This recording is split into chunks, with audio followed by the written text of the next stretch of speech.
ஆனாலும் இருக்கிறனே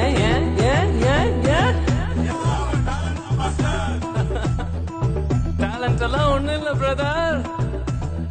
1 2 3 4 கிருபா கிருபா கிருபா கிருபா கிருபா கிருபா கிருபா கிருபா கிருபா கிருபா கிருபா கிருபா எல்லாம் கிருபா கிருபா கிருபா கிருபா. நான் இல்ல, என் பலன் இல்ல, என் டாலண்ட் இல்ல, எல்லாம் கிருபா. நான் இல்ல, என் பலன் இல்ல, என் டாலண்ட் இல்ல, எல்லாம் கிருபா. கிருபா கிருபா கிருபா கிருபா எல்லாம் கிருபா கிருபா கிருபா கிருபா.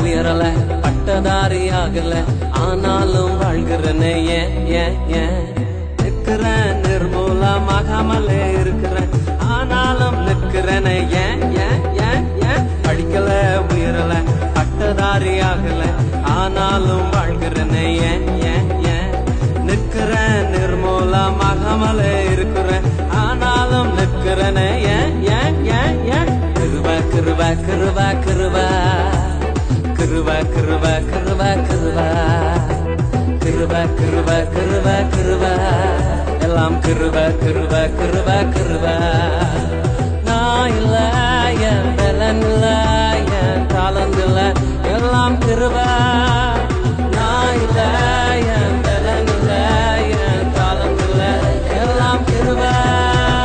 கிருபா கிருபா கிருபா கிருபா எல்லாம் கிருபா கிருபா கிருபா கிருபா கிருபா கிருபா கிருபா கிருபா எல்லாம் கிருபா கிருபா கிருபா கிருபா.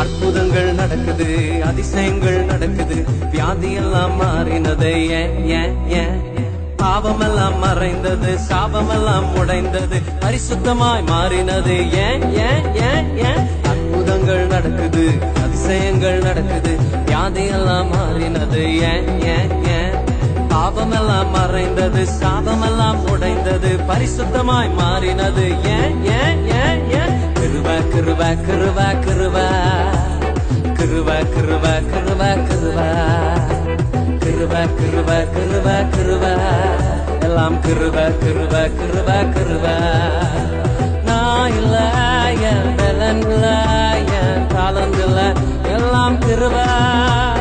நான் இல்ல, என் பலன் இல்ல, என் டாலண்ட் இல்ல, எல்லாம் கிருபா. கிருபா கிருபா கிருபா கிருபா எல்லாம் கிருபா கிருபா கிருபா கிருபா கிருபா கிருபா கிருபா கிருபா எல்லாம் கிருபா கிருபா கிருபா கிருபா. தேவனுடைய பரிசுத்த ஆவியானவர் குறிப்பிட்ட ஒரு சத்திய வார்த்தையை என் உள்ளத்தில் வைத்தார். சொல்லுங்க ஆமென். ஆண்டவருடைய பரிசுத்த நாமத்துக்கு மகிமை. நம்மை ஆண்டவர் தெரிந்து கொண்டு தமிழுக்கு சேர்த்திருக்கிறார். சொல்லுங்க ஆமென். அதனால வேலை சொல்கிறது, அழைக்கப்பட்டவர்கள் அநேகர், தெரிந்து கொள்ளப்பட்டவர்களும் சிலர். சத்தமா சொல்லுங்க ஆமென். தெரிந்து கொள்ளப்பட்டவர்களிடத்துலதான் ஆண்டவர் அதிகமான காரியங்களை மனுஷங்களுக்கு எதிர்பார்க்கிறார். சொல்லுங்க ஆமென். ஆசீர்வாதத்தையும் நமக்கு தருகிறார், நம்ம தேவனுக்கு செய்ய வேண்டியதையும் ஆண்டவர் எதிர்பார்க்கிறார். சொல்லுங்க ஆமென். இவருக்கு ஒரு நல்ல இடத்துல வேலை கிடைக்கணும் ஈடுபடுவோம். அதிரைகளில் இருக்கலாம், விமானத்துறையில் இருக்கலாம், ஏதோ துறைகள் இருக்கு, இன்கம் டாக்ஸ் இருக்கு, ரெவன்யூ டிபார்ட்மெண்ட் இருக்கு, எத்தனையோ துறைகள் இருக்கு வேலைகள். சொல்லுங்க ஆமென். நீங்க எந்த வேலையில சேர்ந்தாலும் அந்த வேலைக்கு சில பொறுப்புகள் இருக்கு. கவனிக்கிற சொல்லுங்க ஆமென். எந்த வேலையில நீங்க சேர்ந்தாலும் அந்த வேலையில பொறுப்பு இருக்கு, அந்த வேலைக்கு பொறுப்பு இருக்கு. சொல்லுங்க ஆமென். ஒரு விஓவா இருக்கலாம், அந்த விஓவுக்குன்னு ஒரு பொறுப்பு இருக்கு, அந்த விஓ செய்து முடிக்கணும்ங்கிற கடமை இருக்கிறது வேலை இருக்கு. சொல்லுங்க ஆமென். அந்த மனுஷன் அதை செய்யலைன்னா குற்றவாளியாய் மாறுகிறான். ஒரு லியோவோ தன் கடமையிலிருந்து தவறுனா குற்றவாளியா மாறுகிறான். நேற்று ஒரு துக்கமான சம்பவத்தை படித்தேன். அது ரொம்ப துயரமா இருந்துச்சு. அந்த கட்டுரை வந்திருந்தது.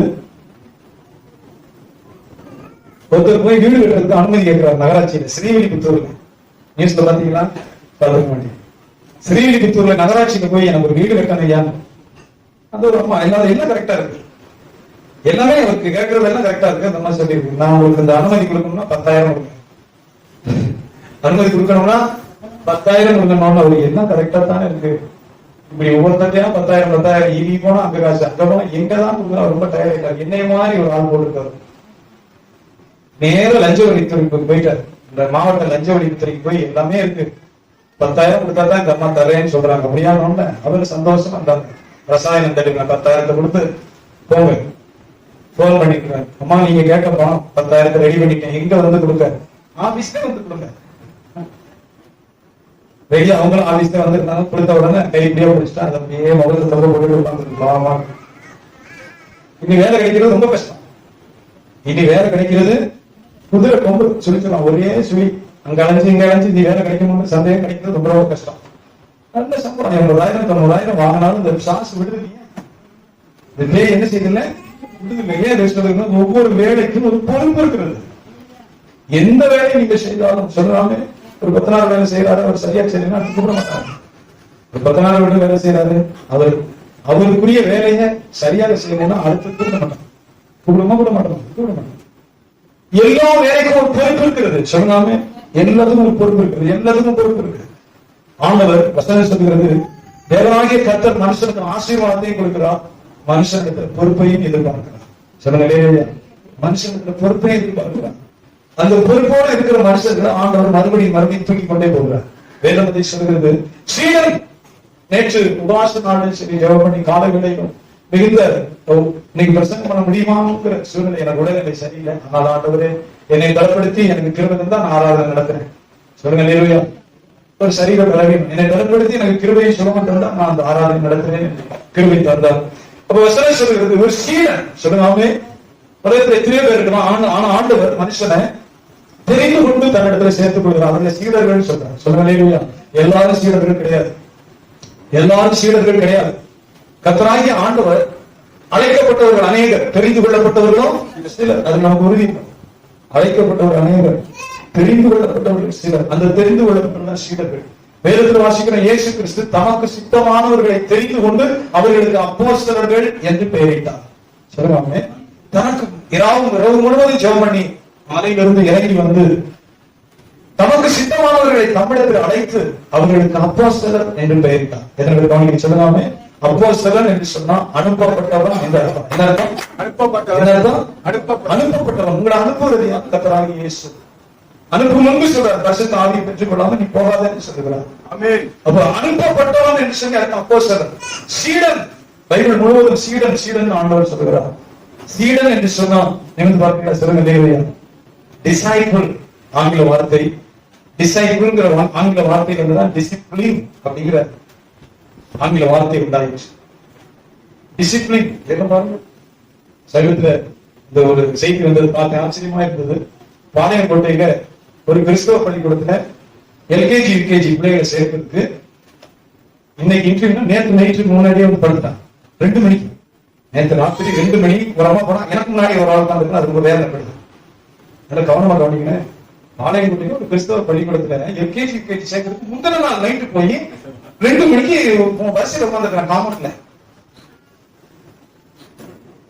எப்படி புரியுது உங்களுக்கு? சொல்லுங்க. வேற நம்ம சொல்லுது ஆன்லைன்ல விட்டா நாங்க எல்லாம் நல்லபடியா வந்துருக்கோம். ஒருத்தர் கேட்கிறாரு, ஏன் அப்படி மண்ணு கட்டி 2 மணி நைட் 2 மணி 1 மணிக்கு தான் வந்து உட்காந்துருக்கீங்க? இல்ல சார், எல்கேஜியில சேர்த்து விட்டோம்னா +2 வரைக்கும் கவலையே இல்லை, பிள்ளை நல்லா வந்துடும்.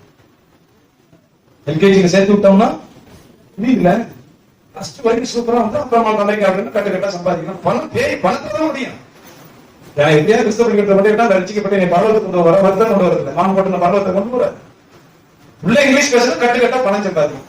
பணத்துல தானே முடியும், பணத்துல தானே கொண்டு நிக்கிறது கடைசியில. நான் ஆச்சரியப்பட்டேன். நைட்டு 2 மணிக்கு தாய் தோறும் போய் கடையாக இருக்கிறான் காமெண்ட் வரதுல. +2 வரைக்கும் நல்ல இங்கிலீஷ். அதுக்கு பிறகு இந்தியாவில் போகணும் கட்டுக்கட்டா பணம் தான்.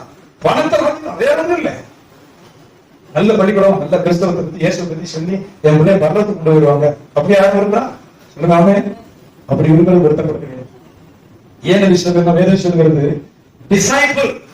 டிசைபிள்ங்கிற அந்த வார்த்தைகள் தான் டிசிப்ளின் அப்படிங்கிற வார்த்தை வருது. இங்கிலீஷ்ல டிசிப்ளின் என்னது? ஒழுக்கம். சொல்லுங்க ஆமென். ஒழுக்க நெறி, டிசிப்ளின். ஆண்டவருடைய வேத வாக்கியம் நம்ம சொல்றது லூகாஸ் விசேஷத்துக்கு நேரம் இருக்கும் சில வார்த்தைகளை. சீடர் யார் என்று சொல்லி ஆண்டவர் சொல்கிறார். Who is disciple? சீடர் யார்? லூகாஸ் விசேஷம் 6ஆம் அதிகாரம் 13ஆம் வசனம். எல்லா பைபிள திருக்குமே ஸ்தோத்திரம் கர்த்தருடைய வார்த்தைகளை நம்ம கவனமாய் வாசிப்போம். அதை வாசிங்க. வாசிங்க லூகாஸ் விசேஷம் 6:13. வாசிங்க. பொழுது விடிந்த போது அவர் தம்முடைய சீடர்களை வரவழைத்து அவர்களில் 12 பேரை தெரிந்து கொண்டு அவர்களுக்கு அப்போஸ்தலர் என்று பெயரிட்டார். சொல்லுங்க அல்லேலூயா. அந்த தெரிந்து கொண்டு வார்த்தை, நீங்க ரட்சிக்கப்பட்டிருந்தா நான் தெரிந்து கொள்ளப்பட்ட மனுஷன், அது அவனுக்கு தெரியும். சொல்லுங்க ஆமென். ரட்சிக்கப்பட்ட மனுஷன் இயேசுவை தெரிந்து கொண்டார்.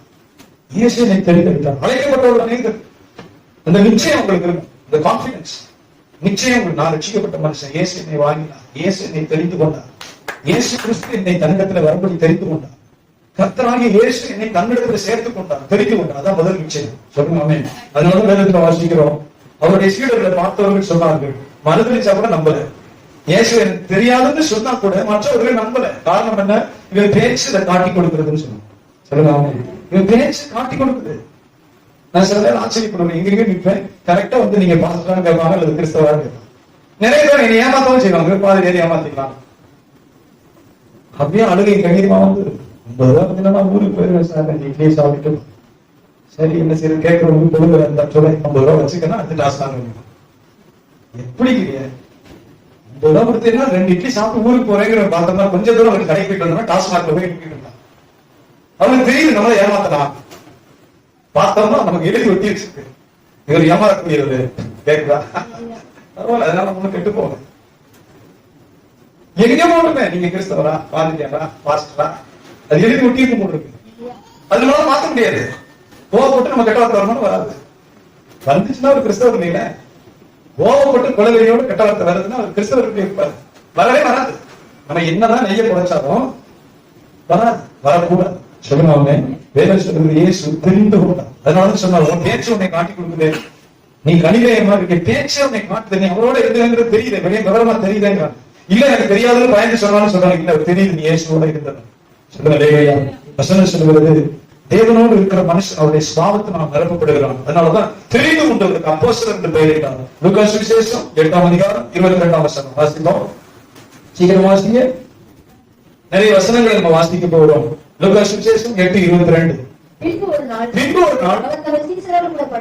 தம்முடைய சீடரோடு கூட படகில் ஏறி கடலின் அக்கறைக்கு போவோம்.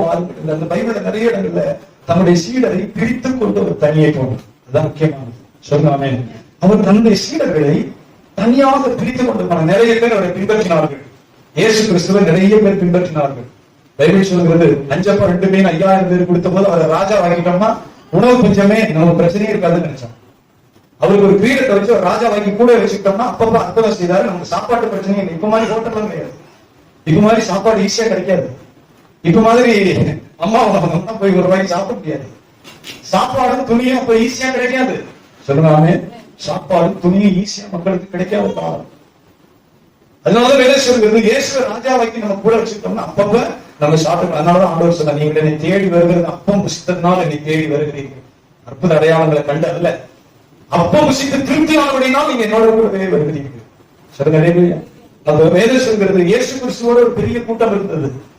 அப்பம் சாப்பிட இருந்தார்கள், அற்புத அடையாளங்களுக்காக இருந்தார்கள், பலவிதமான கூட்டம் அவரை பின்னத்தி கொண்டிருந்தது. ஆனால் இயேசு 12 பேரை தெரிந்து கொண்டு தன்னோடு கூட கூட்டிக் கொண்டே போனார். கவனிக்க சொல்லுங்க.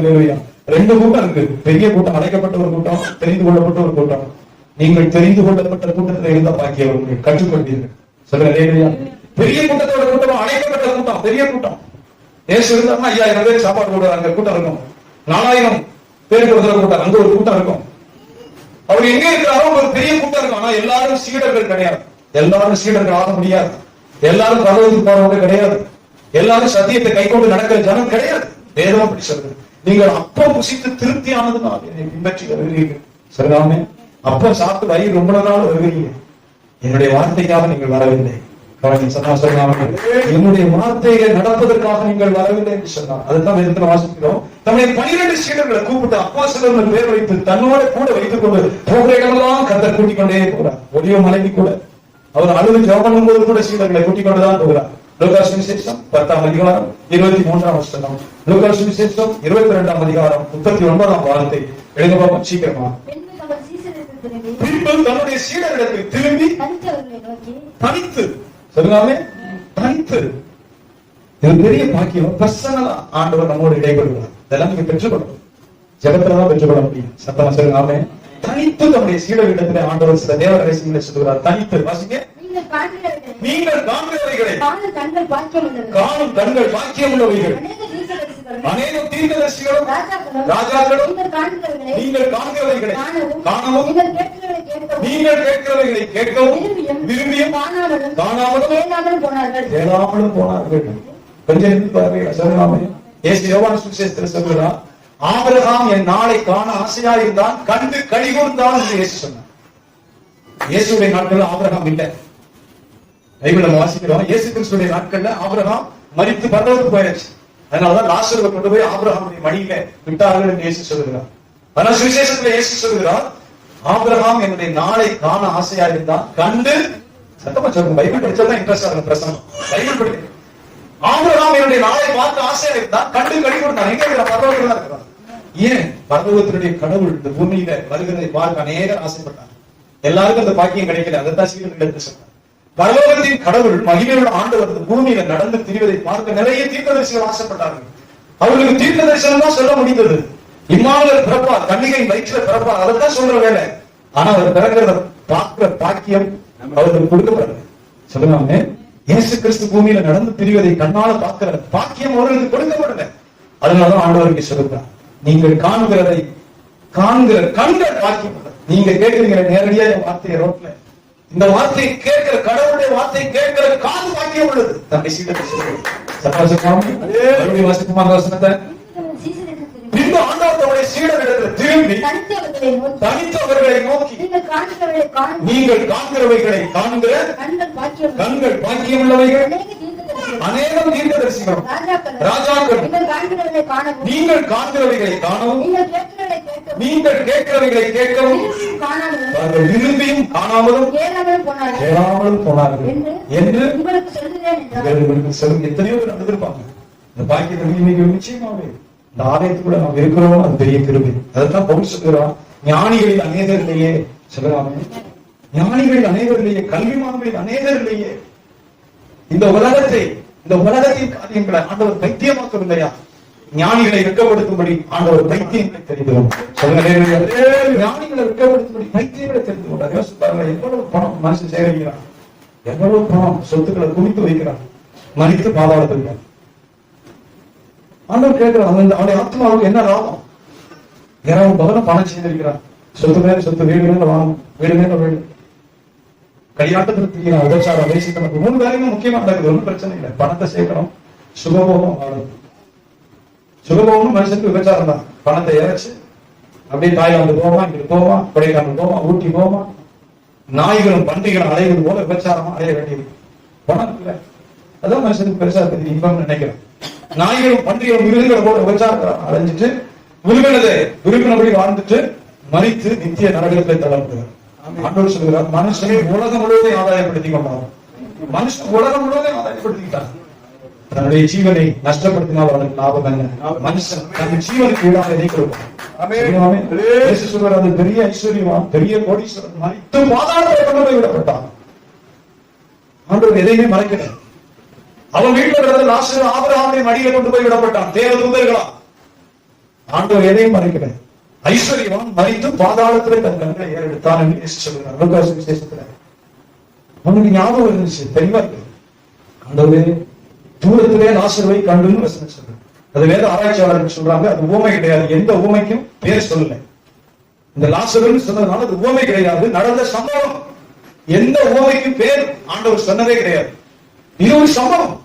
இயேசு தம்முடைய சீடர்களுக்கு சொல்கிறார், அந்த ஐஸ்வர்யவான் மறித்து பாதாளத்திலே தன் கண்களை ஏறெடுத்தான். தூரத்துல ஆபிரகாமுடைய மடியில லாசரை பார்க்கிறான். அவனுக்கு நல்ல ஐடென்டிபிகேஷன் நல்லா தெரியுது. வீட்டு வாசல்ல கிடந்த லாசர் ஒரே நாய்கள் அவன் பருக்களை பிச்சுக்கிட்டு இருந்துச்சு. நம்ம குப்பை மேட்டு அள்ளி கொண்டு போய் டேபிள்ல இருந்து வடிச்சு போட்டுறதை ஏதோ சாப்பிட்டுட்டு நகல முடியாம பிறக்கே இல்லாம கிடக்கிறான் குப்பை மேட்டுல.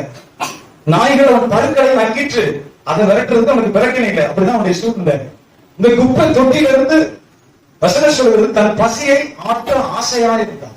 சொல்லுங்க அப்படியே ஆண்டவர் சொல்றாரு. ஏன்னா ருசியா சாப்பிட ஆசைப்படல, உயிர் போகாதனால பசிக்குது. உயிர் போகல இப்ப மேட்ட கிடக்கா.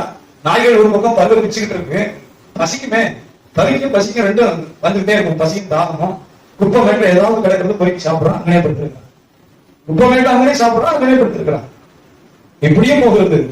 இந்த ஐஸ்வர்யவான் அவனை பார்த்து கொண்டுதான் போகிறான். இந்த ஐஸ்வர்யவானுடைய சகோதரர்கள் என் வீட்டுக்கு போயிட்டு வருவாங்க. யோக புத்தகத்தில் படிச்சீங்கன்னா தெரியலாம். அவரவருடைய விருது செய்கிற அவர்களுடைய முறை வந்த போது பைபிள்வாங்க. பணக்காரன் எப்பவுமே தன்னுடைய பணத்தை வெளியே காட்டணும். எல்லாரும் விருது வை. 5 சகோதரர் இவன் வீட்டுல விருது வைப்பாங்க, பிறகு இன்னொரு சகோதரர் வீட்டுல விருது வைப்பாங்க, இன்னொரு சகோதரர் விருது வைப்பாங்க. வேற என்ன மம்பட்டி பிச்சை ஒரு சாப்பிட வேண்டியதானே. அப்படி விருந்துக்கு போயிட்டு வரலாம். அதனாலதான் அழகு ஐஸ்வர்யவான். என் பூமியில எனக்கு 5 சகோதரர் உண்டு. அவர்களுக்கு இந்த ராசர்கள் நல்லா தெரியும். வீட்டுக்கு விருந்துக்கு வரும்போது இந்த ராசர்களை நான் பார்த்துக்கிறான். என் வீட்டுக்கு விருந்து போயிட்டு வருவதெல்லாம் ராசர்கள் எனக்கு ரொம்ப நல்லா அட்ரஸ் தெரியும். சொல்லுங்காமே ஆகவேதான் ராசர் அந்த ஐஸ்வர்யவான் கெஞ்சுகிறான், ஆண்டவரே சொல்லுங்காமே இந்த ராசர்களை மட்டும் நீங்க எழுப்புனீங்கன்னா என் சகோதரிகள் எல்லாம் ரசிக்கப்பட்டுவாங்க. இருந்து பாக்குறீங்களா? சொல்லுங்காமே இந்த ராசர்களை மட்டும் என் தரப்ப வீட்டுக்கு அனுப்புங்க தயவு செய்து. எனக்கு குப்பை மேட்டில் கடந்தது என் சகோதரருக்கு நல்லா தெரியும், ரொம்ப தெளிவா தெரியும். அவன் இறந்து போனதும் தெரியும், எங்க அண்ணன் இறந்து போனதும் தெரியும். ஐஸ்வர்யவான தன்னை தான் சொல்றான். இயேசு இதை தெளிவோடு சொல்றாரு, எந்த ஒரு மறையும் இல்லை. சொல்றாமே அங்க ஆபிரகாம் இடத்துல பதில் வருது, மகனே அப்படி செய்ய முடியாது, இங்க இருந்து நீரும் போக முடியாது, அங்க இருந்து லாசரும் வர முடியாது, இருந்து போக முடியாது. சொல்றாமே இப்போ உங்க பூமியில உங்க வீட்டுக்காரா இருக்கலாம், உங்க தகப்பனா இருக்கலாம், உங்க அண்ணனா இருக்கலாம், தம்பியா இருக்கலாம், மகனா இருக்கலாம், மகனா இருக்கலாம். இயேசுவை ஏற்றுக்கொண்டு பாவத்தை விட்டு மனம் திரும்பி ஞானஸ்நானம் பெற்று பரிசுத்தமா ஜீவித்தா மட்டும்தான் பரவல் போகும். உங்க வீட்டுல கிறிஸ்தவ பிள்ளையா இருக்கிறதுனால அது பரவம் போகாது. உங்க கணவர் கிறிஸ்தவரா இருக்கிற பேர் வச்சிருக்கனால பரவல் போக மாட்டார். மனம் திரும்பாத மனுஷன் பரவத்தில் பிரவேசிக்க முடியாது. பாவத்தை விட்டு விலகாத பாவி பரவத்துக்கு போக முடியாது. மனம் திரும்பி ஞானஸ்நானம் பெற்று கர்த்தருக்காக பரிசுத்தமா ஜீவிக்கிறவன் தான் பரவல் போகும். சொல்லலாமே ஆண்டவர் தெளிவோடு சொல்லுகிறார். அந்த ஐஸ்வர்யமானத்துல நீ விரும்பினா கூட இங்க இருந்து அங்க வர முடியாது, லாசர் விரும்பினாலும் அங்க இருந்து இங்க வர முடியாது. சொல்லுங்காமே ஏன்னா பூமியில மனுஷன் பணத்தை வச்சு எதையும் சாதிக்கலாம் நினைக்கிறான். மரித்த பின்பு அது செல்லா காசு எதுவுமே. இன்னொன்னு முக்கியமான சத்தியத்தை சொல்றார் ஆண்டவர், நீ உயிரோடு இருக்கும் போது உன் நன்மைகளை அனுபவித்தான். சொல்லுங்க அதை நினைத்துக்கொள். நரகத்தில் என்ன சொல்லப்படுது?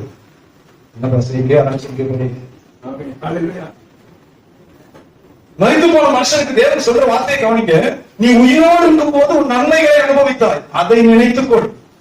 சொல்லுங்க ஆமே.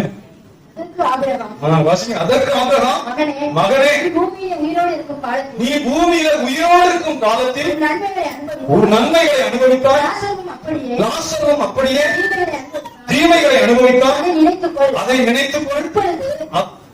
இப்பொழுது அவன் தேற்றப்படுகிறான், நீயோ வேதனைப்படுகிறான் என்று பாக்குறீங்களா? சொல்லுங்க தயவு செய்து ஒரு போடு போட்டு உயிரோடு இருக்கும் காலத்தில். இப்ப நீங்க உயிரோடு இருக்கும் காலம், நான் என்ன பண்றது போல, நான் இப்ப உயிரோடு இருக்கிறேன். இந்த காலத்தை ஆண்டவருக்கு அனுப்பினார். இதை சொல்ற, நீ உயிரோடு இருக்கும் காலத்துல உன் இஷ்டத்துக்கு உனக்கு எது சரியா அதை போனேன், உன் நன்மைகளை அனுபவித்த.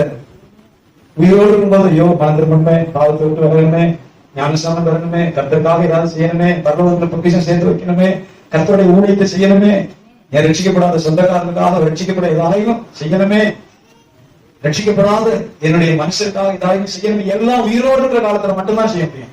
சொல்லுங்க இல்லையா? உயிரோடு இருக்கிற காலத்துல மட்டும்தான் மனுஷன் செய்ய முடியும். மரித்த பின்பு அவன் கட்டப்பட்டவனா இருக்கிறான். மனுஷன் மரித்த பின்பு சோதனை கிடையாது. மரித்த பிறகு நிறைய வருஷத்தவனுடைய அனுபவம் அது. சொல்லலாமே மரணம் அடைஞ்சவன கொஞ்ச நேரத்துக்கு மனுஷனுக்கு நம்ம மரிச்சிட்டவானே தெரியாது. பரிசுத்தவானுடைய அனுபவத்துல மரித்த பின்பு நம்முடைய உள்ளான சரீரம் அப்படியே வெளியே வருது. உள்ளான மனுஷன் வேதம் சொல்றது.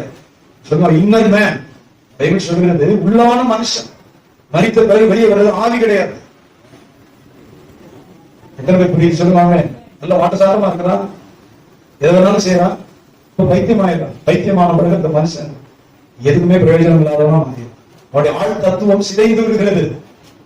சரீரம் வாட்டசாட்டமா தான் இருக்கு, கை காலம் வாட்டசாட்டமா தான் இருக்கு. ஆனா அவனை இயக்குகிற உள்ளான மனுஷன் சிதைந்து விடுகிறது. அவன் இயக்குறது உள்ளான மனுஷன், வெளி மனுஷன் கிடையாது. அது உள்ளான மனுஷன். மறிக்கும் போது என்ன நடக்குது? இந்த உள்ளான மனுஷன் வெளியே வருது. நிறைய பரிசுத்தவான்கள் சொல்லும் போது கொஞ்ச நேரத்துக்கு மறித்ததை ஏற்றுக்கொள்ள முடியும், மறிச்சுட்டாங்க, சரியா இருக்கா சொல்லுவாமே. உள்ளான மனுஷன். அதுக்கு பிறகு மறித்த உடனே மனுஷனுக்கு ஒவ்வொரு நொடியும் அவனை விட்டு எடுக்கப்படுறதுன்னா சுதந்திரம் எடுக்கப்படுறது. மறித்த பின்பு மனுஷனுக்கு சுதந்திரம் கிடையாது. சொல்லுவாமே, நான் இதை செய்யலாம், இதை செய்யக்கூடாது, இதை போகலாம், இதை போகக்கூடாது, இதை எடுக்கலாம், இதை எடுக்கக்கூடாது, ஏன் இஷ்டம், அது கிடையாது. மறித்த பின்பு மனுஷனை விட்டு எடுக்கப்படுகிறது என்ன? சுதந்திரம். பாவியா இருந்தா நித்திய நரகத்துக்கு சாஸ்திரம் அவனை கொண்டு போகுது. நித்திய ஆக்கினிக்கு, நித்திய காலம் வாதிக்கப்படுகிற ஆக்கினிக்கு.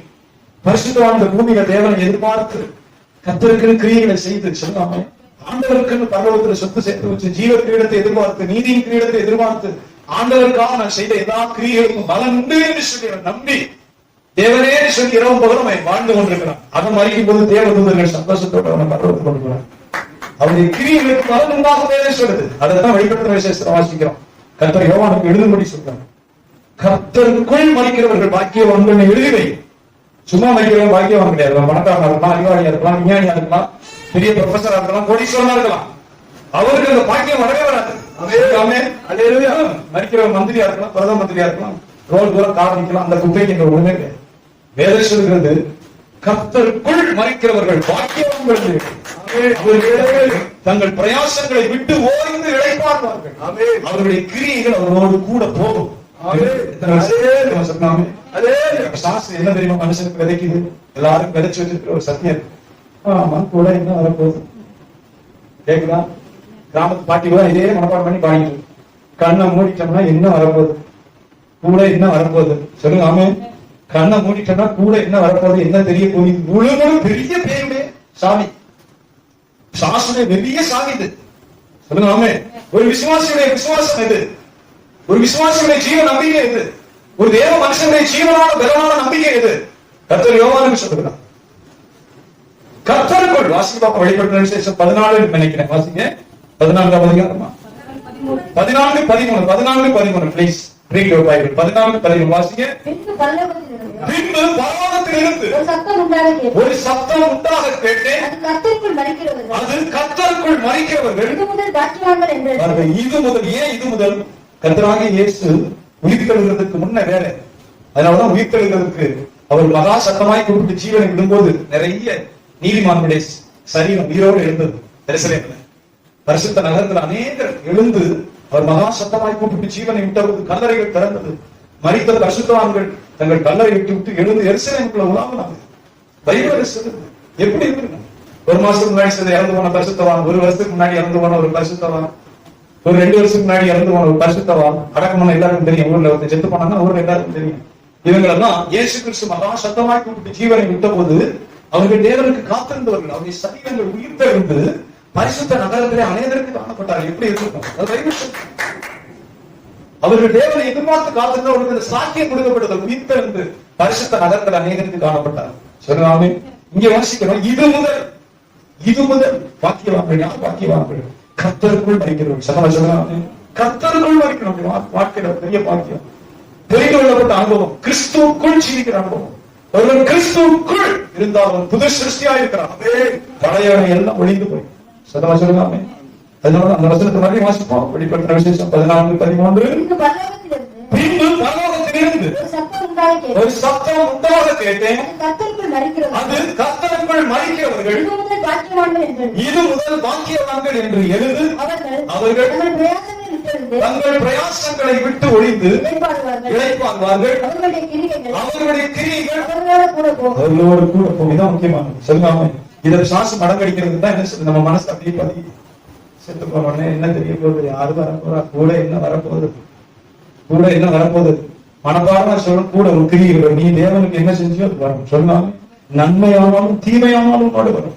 மனுஷன் பேசுகிற வீணான வார்த்தைகள் ஒவ்வொன்றுக்கும் நியாயத்தீர்ப்பு நாள்ல கலந்து போய்க்கிறேன். ஒரு வார்த்தைகளை வேஸ்ட் ஆகுறான். முட்டாளேன்னு சொல்கிறவன் ஏறி நரகத்துக்கு ஏறுவான் இருப்பான். தன் சகோதரனை பார்த்து வீணனே என்று சொல்லுங்க, நான் வேஸ்ட் மாஸ்டர் பிறந்ததே. அவனை சொல்றாரு, ஆலோசனை சங்க தீர்ப்புக்கு ஏதுவா இருப்பான். என்ன இவர்தான் சாப்பாடு போட்டு காப்பாத்துறாரு, பிறந்ததே வேஸ்ட் மாஸ்டர். அடிப்படை படி சொல்லுங்க. ஆமே, கர்த்தர் ஒரு தீர்ப்பு வச்சிருப்பாங்க, ஆலோசனை சங்க தீர்ப்பு. இவனை உண்டாக்குனது நீனா? தாயின் கருத்துல இவனை உண்டாக்குறது நீனா அவருக்கு கோபம் வரும். இவன் பிறந்ததே வேஸ்ட்னு சொல்றது நீ யாரு? கர்த்தருடைய நியாய தீர்ப்பு நீ தப்பி போவதில்லை. வெளிப்படுத்தின விஷயத்துல மத்தேயு சுவிசேஷத்துல சொல்றார், வீணனே மூடனே சொல்லுகிறார். வாசிக்குமா சத்தியத்தை? நான் உங்களுக்கு சொல்கிறேன், தன் சகோதரனை நியாயம் இல்லாமல் கோபித்துக் கொள்பவன் நியாய தீர்ப்புக்கு ஏதுவாய். உங்க சகோதரனை நியாயம் இல்லாமல் கோபிக்க உங்களுக்கு உரிமை இல்லை. சொல்லுங்க, சத்தமா சொல்லாமே. நியாயம் இல்லாம சகோதரனை கோபிப்பானே, ஆனால் அப்படிதான் சொல்லி இயேசு சொல்லி வைத்திருக்கிறார். நியாயம் இல்லாமல் சகோதரனை கோபிப்பாயானால் நியாய தீர்ப்பு. வாசிக்க, தன் சகோதரனை வீணன் என்று சொல்கிறவன் ஆலோசனை சங்க தீர்ப்புக்கு ஏதுவா இருப்பான். மூடனே என்று சொல்கிறவன் எத்தனை பேர் கவனிக்கிறீங்க? சொல்லுங்க. இதை நம்ம விளையாட்டை எடுத்துக் கொள்வோமா? இது எல்லாம் நிறைவேறும். மூடனே, முட்டாளே ஒரு தேவ மனுஷனுடைய வாயிலிருந்து வருமானால் வேதம் சொல்கிறது, எரி நரகத்துக்கு அவன் ஏதுவா இருப்பான். எந்த வார்த்தையும் கீழே விழுகாது, எந்த வார்த்தையும் கீழே விழுந்து போகாது. கர்த்தருடைய வேத வாக்கியம் சொல்கிறது, லாசரு இளைப்பாறி கொண்டிருக்கிறான். ஐஸ்வர்யவானுக்கு சொல்லப்பட்டது, நீ உயிரோடு இருக்கும் காலத்தில் ஒரு நன்மையை அனுபவித்தான், அதை நினைத்துக் கொள். அவன் தேற்றப்படுகிறான், நீயோ வேதனைப்படுகிறான். சொல்லுங்களே, கர்த்தருடைய பிள்ளைகள் மிக தெளிவார். உயிரோடு இருக்கிற காலம் பாக்கியமுள்ள காலம். கர்த்தர் இந்த உயிரோடு இருக்கிற காலத்துல நீ செய்கிற எல்லாவற்றையும் கணக்கு உபயோகிக்கணும். சொல்லுங்க. இந்த காலத்துல அடிக்கடி போடுவாங்க, வாழ்நாளெல்லாம் வீணாளாய் கழிப்பேனோ அப்படின்றது. இப்போல்லாம் அது பழைய பட்டம் போச்சு. முடி வெட்டி ஜான்ராஜ் ஆடுறதா இப்ப பாட்டு. முடியை வெட்டி லைட் போட்டு டங்கு டங்கு ஆடுனா ஜான்ராஜ் தான் தூள் கலப்பு பேய் சேர்ந்து ஆடு. அப்போ பாட்டெல்லாம் வாழ்நாளெல்லாம் வீணாளாய் கழிப்பேனோ என் இயேசுநாதா, வெறுங்கையாய் என்னை எப்படி சந்திப்பேன் என் பிராணநாதான்னு பாட்டு இருந்துச்சு. பரலோகத்துல நுழையும் போது வெறுங்கையா தான் வெட்கப்பட்டு போக மாட்டேனா, எனக்காக நீ ஜீவனை தந்தீரே, சிலுவை மரத்துல திரும்பினீரே, ரத்த சிந்தினீரே, அவமானப்பட்டீரே, என் பிராணனை மீட்க ஜீவனே கொடுத்தீரே, வெறுங்கையா உன்னை நான் சந்திப்பேனோ என் பிராணநாதான்னு பாட்டு இருந்துச்சு. அப்ப சொல்லுமாமே கேட்கல, சத்தமா சொல்லுங்க. இங்கே ஐஸ்வர்யம் ஒன்றிய நிலைமை அதுக்கு பிறகு உனக்கு சொல்லப்பட்டது. ஐஸ்வர்யம் அவனுக்கு சொல்லப்பட்டது. அங்க மோசையும் தீர்க்கதரிசிகள் இருக்கிறார்கள். இயேசு சொன்ன போது மோசை பூமியில உயிரோடு இல்லை. இயேசு அவனுக்கு சொல்ல போது பூமியில உயிரோடு இல்லை. இயேசுக்கு முன்னே மோசை வைத்து பரவாம போயிட்டான். ஆனா ஆண்டவர் சொல்றார், மோசையும் தீர்க்கதரிசிகளும் உண்டு. பரவம் இருக்கு, நரகம் இருக்குன்னு சொல்றது நான் ஆள் வச்சிருக்கேன். பரவம் இருக்கு, நரகம் இருக்கு, மனுஷனை கிரியை இருக்கு, தண்டனை இருக்கு, சத்தியத்தின் பாதை இதுன்னு சொல்றது நான் மனுஷனை வச்சிருக்கேன். அவங்க சொல்லிட்டே இருப்பாங்க. கேட்டா கேட்கட்டும், கேட்காட்டி போக முடியும். செவி கொடுத்தால் செவி கொடுக்கட்டும், அல்லாவிட்டால் லாசர் அனுப்ப முடியாது. அப்ப நாம் கவனிக்கிறோம், ஆண்டோடைய பிள்ளைகள் உயிரோடு இருக்கும் காலம் கர்த்தர் நம்ம கொடுத்திருக்கிற காலம். சொல்லுங்க, தேவனுக்காக. மிக முக்கியமாக வசனேஸ்வரருடைய கிரியைகள் அவர்களோடு கூட போகும். கிரியைகள் அவர்களோடு கூட போகும். கர்த்தருடைய பரிசுத்த நாமத்துக்கு மகிமை. தேவன் தெரிந்து கொண்ட அந்த சீடர்கள் ஆண்டவருக்கு என்ன கொடுக்க வேண்டும் என்று எதிர்பார்க்கிறார். யோவான் சுவிசேஷம் 13ஆம் அதிகாரம் 35ஆம் வசனம். யோவான் சுவிசேஷம் 15:13-35. சீக்கிரம் வாசிங்க. நீங்கள் ஒருவரில் ஒருவர் அன்புள்ளவர்களாய் இருந்தால் அதனால் நீங்கள் என்னுடைய சீடர்கள் என்று எல்லாரும் அறிந்து கொள்வார்கள் என்றார். நினைந்து பார்க்க சதா சொல்லாமே.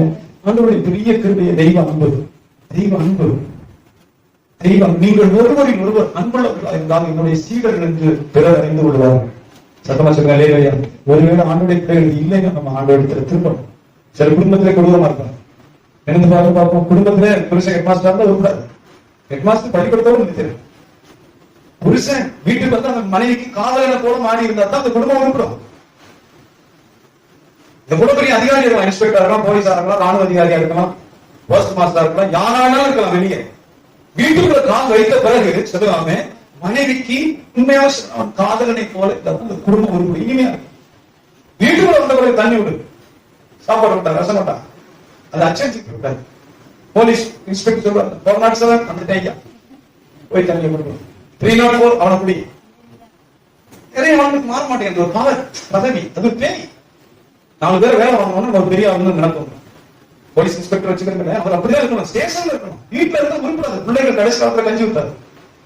வீட்டுக்குள்ள ஒரு இன்ஸ்பெக்டர் இருக்காரு, இருக்க முடியாது. சொல்லுங்க, அவர் நல்ல தகப்பன பிள்ளைகளுக்கு இருந்தா மட்டும்தான் அந்த குடும்பம் உருப்படும், அந்த மனைவி சந்தோஷமா இருக்கும். 407 207 சொல்லி இன்ஸ்பெக்டர் அங்கதான் இருப்பான். நீங்க வீட்டுக்குள்ள வந்து கூப்பிட்டு சேர்ந்தாமா அது என்ன செய்யும்? கொஞ்ச நாளைக்கு பார்க்கணும். ஒரு பிராவல கட்டி சாக முடியல, விளங்காம சுத்தமா உருப்புள்ள பாஸ்டர், ஏதோ காலம் ஓடுது, கொஞ்சம் கூட புத்தியே இல்லை. ஒரு மனைவி எப்படி நேசிக்கணும், பிள்ளை எப்படி நேசிக்கணும், மனைவிக்கு என்ன தேவை, பிள்ளைக்கு என்ன தேவை, அன்புனா என்ன தேவையே புருஷனுக்கு தெரியாது. உருப்படாத கேஸ். ஏதோ காலம் தள்ளிட்டு இருக்கேன். அன்பு இல்லாத மனுஷனோட வாழ்றது ரொம்ப கஷ்டம். மிருகத்தோட வாழ்றது. அன்பு இல்லாத மனுஷனோட வாழ்றது மிருகத்தோட வாழ்றது. நான் நிறைய பேரை பார்த்துட்டு சொல்றேன். குடும்பத்துக்கு போய் லவ் சிஸ்டத்துக்கு பட்டினியா கிடக்க அந்த மாதிரி 2 பொம்பளை பிள்ளை, அதுவும் பட்டினியா கிடக்கும். அதுவும் பட்டினி, கொலை பட்டினி, வீட்டுல ஒண்ணுமே இல்லை. இது வாங்குற சென்டிங் வேலை பார்க்கறது 600 ரூபாய் சம்பளத்துல. அப்போ ஒரு பாட்டில், அடுத்த நேரத்துல அடுத்து குடிக்கிறதுக்கு ஒரு பாட்டில், சாப்பிடுறதுக்கு ஒரு பிரியாணி, டிவி ஸ்டிக், பெட்ரோல் போடுறதுக்கு ஒரு 100 ரூபாய். இந்த 600 ரூபாய் அவன் செலவுக்கு ஆயிருக்கு. எனக்கு வந்துச்சு. குடிச்சிட்டு வாந்தி வர நைட்டு கூட தூக்கவே இல்லாதம்மா. நான் என்ன செய்யலாம் நீங்க சொல்லுங்க. ஒரு பாட்டில் உள்ள ஊத்திட்டா ஒரு பாட்டில் சொல்லிக்கிறேன். டிவி ஸ்டிக், பெட்ரோல் போடுறதுக்கு ஒரு 100 ரூபாய் வச்சுக்கிட்டா மனைவிக்குள்ள நான் இந்த பட்டினி கிடக்கிறேன். ஒண்ணுமே கிடையாது. இந்த பாட்டில் குடிச்சிட்டு நைட்டு கூட வாங்கி கெட்ட பேச்சு என்ன செய்யலாம் நீங்க சொல்லுங்க.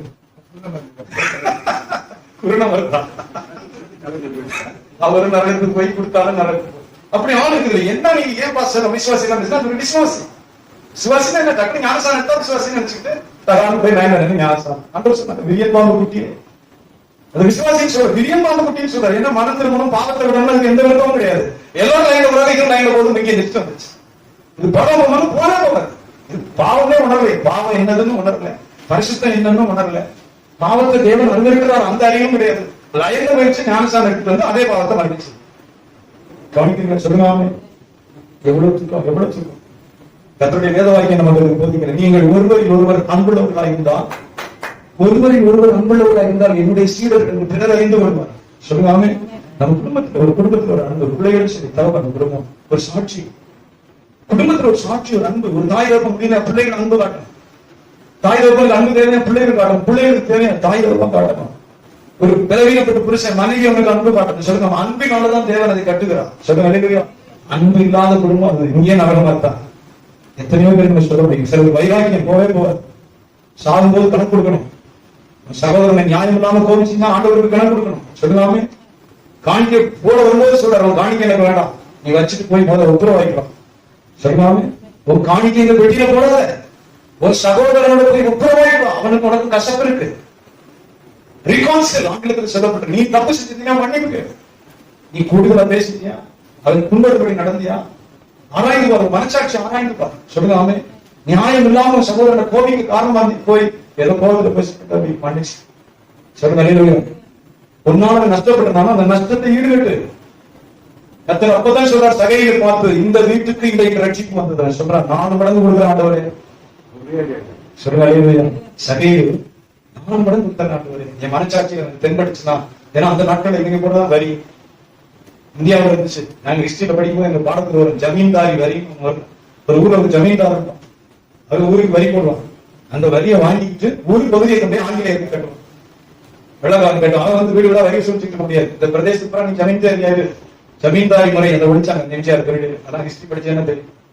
ஜமீன்தார் வந்து எல்லா இடத்துல விவசாயத்துல வசூல் பண்ண, நீ ஒரு பொங்க வச்சுட்டு எங்களுக்கு நான் கொடுத்துற, நாங்க வரி வாங்கி போயிட்டே இருக்கோம். அவங்க வசனத்தை நம்ம வாசிக்கிறதும் இது போல சகையு ஒரு அதிகாரத்தை வாங்கி வசூல் பண்ணி கொண்டிருக்கிறான். அவனுக்கு உணர்த்தப்படுது. ஆண்டவர் பிரசங்கமே பண்ணல. ஆண்டவரே யார்ட்டையாச்சும் அநியாயமா வாங்கியிருந்தான் 4 மடங்கு கொடுத்தாங்க. சொல்லுங்க. இல்லையா?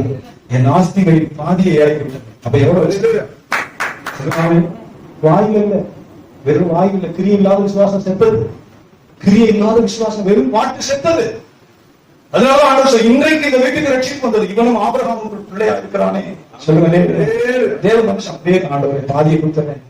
யார்ட்டையாவது அநியாயம் வாங்கினேன், மனசாட்சி சொல்றேன், அவங்ககிட்ட கொடுத்து செட்டரைட் பண்ணிடுறேன். கையில ரத்தம் இல்லை, யாரும் கையை நீட்டி வேணும் கொள்ளையடிச்சேன்னு சொல்லக்கூடாது. போறதுக்கு முன்னாடி பரலோகத்துக்கு போறதுக்கு முன்னாடி சொல்லுங்க. ஒரு பரிசுத்த ஜீவி சொல்கிறது, ஒருவருக்கு ஒருவர் அன்புள்ளவராக இருந்தால் அவர்கள் என் சீடர்கள் அறிந்து கொள்வார்கள்.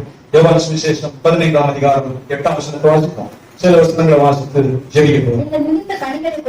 நீங்கள் மிகுந்த கனிகளை கொடுப்பதினால் என்னுடைய பிதா மகிமைப்படுவார், எனக்கும் சீடராய் இருப்பீர்கள். சொல்லுங்க.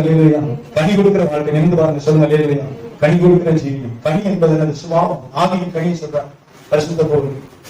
ஆவி பரிசுத்த ஆவியின் கனிகளை பற்றி பரிசுத்த பவுல் தேவ சபைக்கு சொல்கிறான். கலாத்தியர் புத்தகத்துல வாசிக்குமா?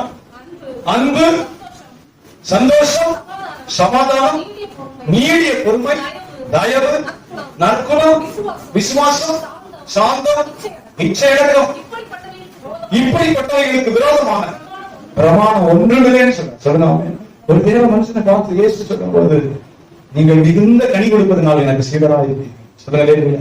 நம்ம வேலை பார்க்கிற இடமா இருக்கலாம், வேலை பார்க்கிற இடம், நம்ம குடியிருக்கிற வீடு, எந்த இடமா அதை சுத்தி இருக்கலாம். நம்ம அநியாயமா ஒருத்தர் தப்பா சொன்னா போயிட்டு போகுது. சொல்லுங்க. நீதியான முறையில தப்பா சொல்லக்கூடாது. ஆண்டவர் சொல்லுதா, நீங்கள் மிகுந்த கனிகளை கொடுப்பதனால எனக்கு சீடராக இருப்பீங்க.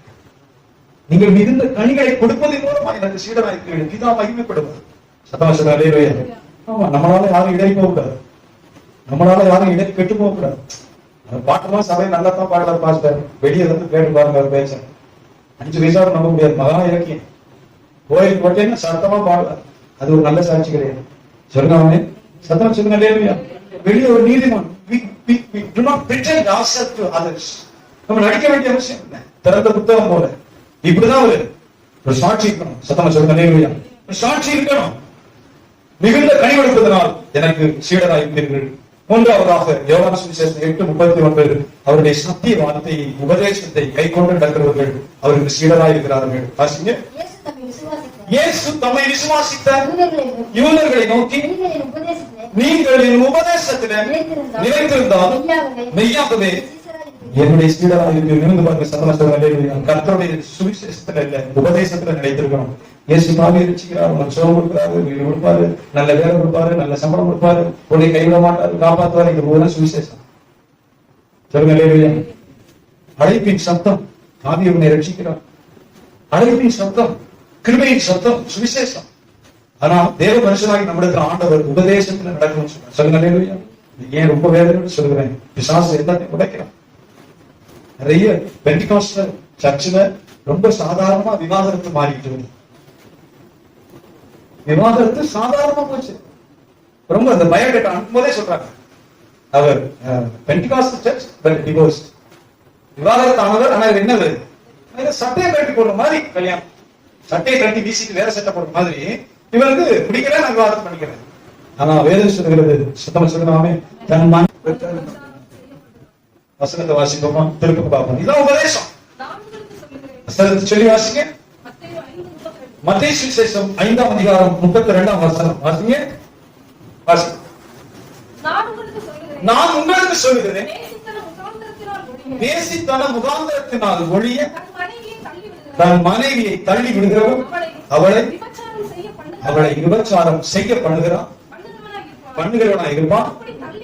அப்படி தள்ளி விடப்பட்டவனை விவாதம் பண்ணுகிறவனும் விபச்சாரம் செய்கிறவனா இருப்பான். சரிதாமே?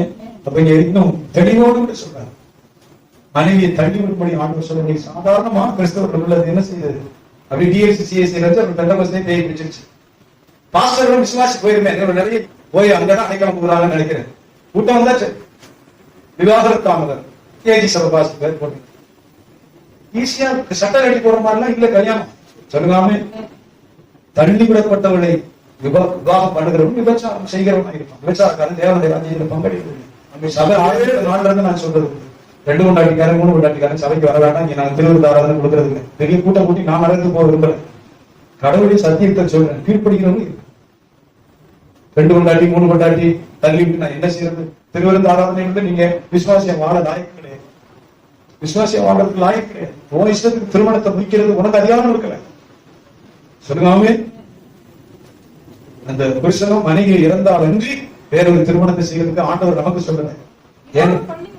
விவாதம் பண்ணி கொண்டவர்களுக்கு, இது பெருது புத்தகத்தில் சொல்றார், விவாதம் பண்ணி கொண்டவர்களுக்கு நான் அல்ல, கர்த்தரை கட்டளையிடுகிறதாவது மனைவி ஆனவள் தன் புருஷனை விட்டு பிரிந்து போக கூடாது. பிரிந்து போனால் அவள் விவாதம் இல்லாமல் இருக்க கடவுள், அல்லது புருஷனுடைய ஒப்புரமாக கடவுள். புருஷனும் தன் மனைவியை தள்ளிவிடக் கூடாது. ஆகையால் புருஷன் உயிரோடு இருக்கையில் அவள் வேறொரு புருஷனை விவாகம் பண்ணினால் விபச்சாரி எனப்படுவாள். புருஷன் மரித்த பின்பு அவள் அந்த பிரமாணத்தில் நின்று விடுதலையானபடினால் இது உபதேசம். சொல்லுங்க. இது உபதேசம். இதை மாற்றவே முடியாது, மாற்றக்கூடாது. இன்னைக்கு விசாச சபைகளுக்கு போது கூட்டம் வந்தா போதும், காணிக்க வந்தா போதும். எத்தனை கல்யாணம் பண்ணாங்க சபைக்கு பாட்டு பாடிட்டு போ. வாஸ்துவே நரகத்துக்கு போவாரு, இந்த ஆத்மாவும் நரகத்துக்கு போகும். மாற்றமே கிடையாது. சொல்லுங்க. இங்க கிட்டத்தட்ட நம்ம சபைக்கு ஒரு 15-20 பேர் அந்த மாதிரி ஆள் வந்திருப்பாங்க. நான் கன்சாடையா வாங்க பேசாம திருவிழா எடுத்து போங்க, எப்படியோ போங்க. என்ன காணிக்க வரோம், பரலோகத்துக்கு மட்டும் நம்ம போக முடியாது. கேட்கிறா? சொல்லுங்க. பரலோகத்துக்கு மட்டும்தான் போக முடியாது. இந்த பூமியில இருந்து போயிடும். வசனம் சொல்வது, என்னுடைய உபதேசத்தில் நீங்கள் நடந்தால், என் உபதேசத்தை கைக்கொண்டு நடந்தால் நீங்கள் எனக்கு சீடராய் இருப்பீர்கள். வாசிக்க யோவான் 8:31. மீண்டும் ஒரு தடவை வாசிப்போம். தம்மை விசுவாசித்த யூதர்களை நோக்கி, நீங்கள் என் உபதேசத்திலே நிலைத்திருந்தால் மெய்யாகவே என்னுடைய சீடராய் இருப்பீர்கள். மரண பரியந்தம் நம்ம பரிசுத்தத்திலும் கர்த்தருடைய உபதேசத்தில் நிலைத்திருக்கிறோம்.